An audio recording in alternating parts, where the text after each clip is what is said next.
I was that annoying camper whose counselors threatened to throw into the lake because I refused to get into the freezing cold water. I was that annoying camper whose counselors constantly dragged to the MARP, the camp doctor, because I was always coming down with some new medical ailment, be it hypothermia or an anaphylactic reaction or severe dehydration. I was that annoying camper who forced my counselors to shove towels under the cabin door before I went to sleep each night so that the chipmunks wouldn't crawl into bed with me. And although I was that annoying camper, I consider myself a camp kid. I was one of those people who spent 12 months living for 2, eagerly awaiting the day when I would get off the bus and reunite with my camp friends. But before I talk any more about camp, let's take a step back so that I can tell you a little about my Jewish upbringing. I was raised in a conservative Jewish bubble.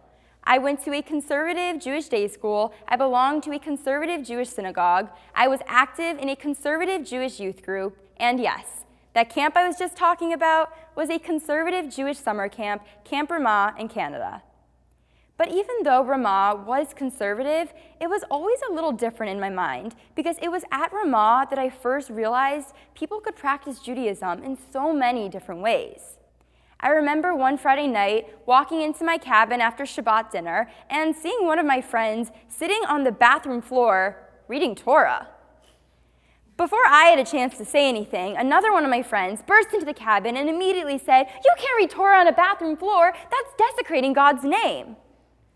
My other friend responded, "Well, because the lights are off in the main part of the cabin for Shabbat, I can't see except for by the light of the bathroom to learn my Torah reading for tomorrow morning so that I don't desecrate God's name by saying it wrong, so I'm staying right here." As I watched my 2 friends discuss back and forth whether or not it was okay to read Torah on a bathroom floor, I was excited to see that although both my friends were at a conservative Jewish camp, they actually had different Jewish beliefs and practiced Judaism in different ways.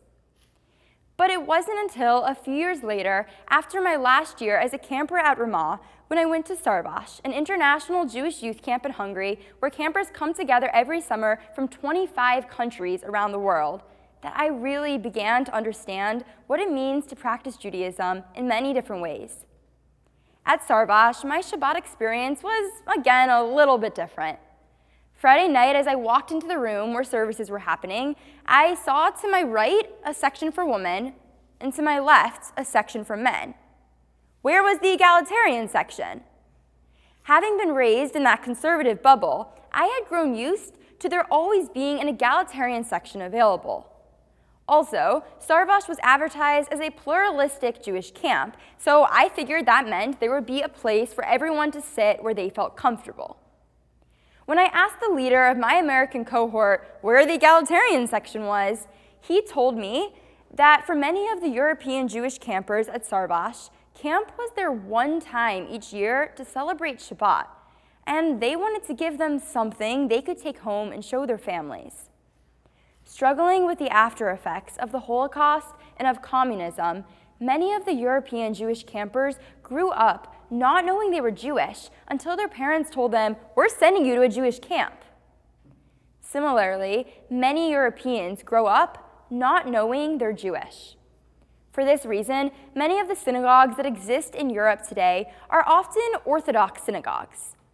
Sarvash sets up their services without an egalitarian section so that if the campers from Europe choose to go home and step foot into a local synagogue in their community, they'll feel comfortable seeing the familiar layout to the one that they had at camp. Although I was shocked to see that there was no egalitarian section, for my European Jewish peers, they were shocked to see that Jews were able to come together in one room openly and freely and pray. There's a rabbinic concept from the Midrash called 70 Faces of Torah, which pretty much means that although we were given one singular Torah, there is actually over 70 ways to interpret the Torah, over 70 ways to be a Jew, over 70 ways to practice Judaism. In other words, an endless amount of ways. Rabbis that span from a time period of over 2,000 years from a variety of backgrounds, before there even was Reform or Conservative or Orthodox, have created midrashim, commentaries, interpretations on this concept of there being 70 faces of Torah. Today, rabbis often use the 70 faces of Torah as a way of asserting their opinion on a new way of practicing Judaism, even if it goes against a well-established figure such as Rashi. Learning about the 70 faces of Torah, we might realize that European Jews might need to practice Judaism in one of the 69 other ways that does not include denominations. When I returned home from Sarvash, I wanted to learn more about European Judaism, and so I began researching. I looked up European Jewish institutions, I looked up pictures of synagogues in Germany and Hungary and Vienna, and I searched for ways that I, as a North American, could speak with European Jews. As I learned, I grew obsessed with this whole other type of Judaism that existed all around the world that I had never known about before. I wanted to find a way to share what I learned with my friends. And so, last year, I planned a global Shabbat dinner for the students at the Hillel at my university. At this dinner, every table represented a different country around the world, and the colors of the tablecloths created the flag of that country. The centerpieces was a picture of a synagogue in that country, and laid out throughout the table were different facts about Jewish life in that country. As I was doing my research, I also came across something I had never thought about before.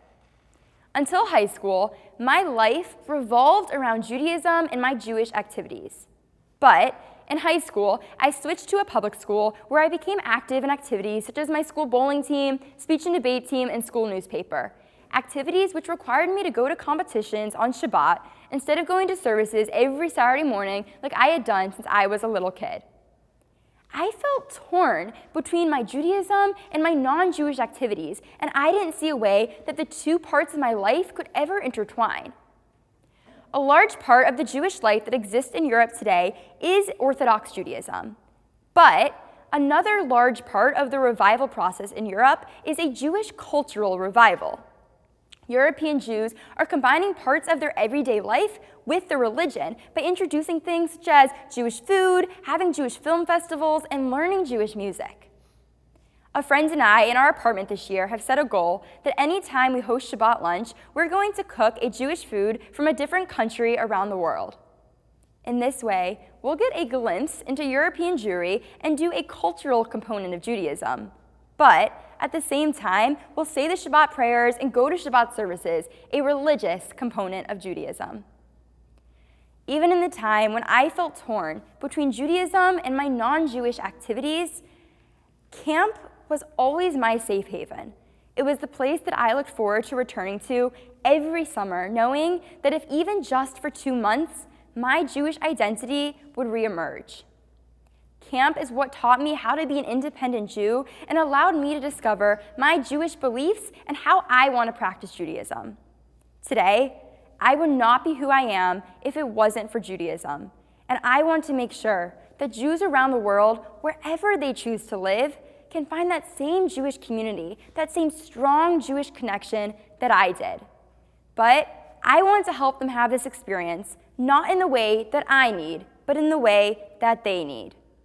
There's a classical Jewish saying, Chanoch lena'ar al pi darcho, teach every child according to their needs. It is my hope that we can work together to support European Jewry in a way that is best for them.